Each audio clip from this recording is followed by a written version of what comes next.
दोन बंदुका, 6 जिवंत काडतुसं, 10 लाख रुपये कॅशसह एक आरोपी गजाआड।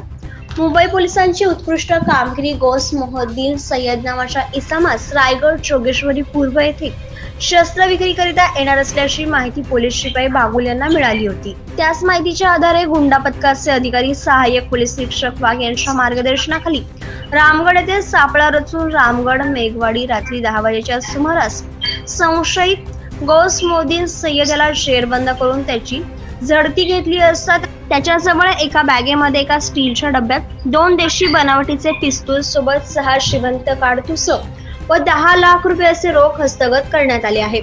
संशयितार्थी मेघवाडी पोलीस स्टेशन येथे गुन्हा रजिस्टर नंबर 85/25 भारतीय हत्यार कायदा 3/25 सह कलम 37/1/124 अन्वय गुन्हा नोंद करण्यात आला असून पुढील तपास सुरू आहे। सदर कामगिरी ही वरिष्ठ पोलीस निरीक्षक संभाजी जाधव मेघवाडी पोलीस ठाणे मुंबई यांच्या मार्गदर्शनाखाली सहाय्यक पोलीस निरीक्षक वाघ, पोलीस उपनिरीक्षक सावंत, पोलीस हवालदार माणे, पोलीस हवालदार भिंगारदिवे, पोलीस शिपाई बागुल, पोलीस शिपाई काटकर यांनी केली आहे।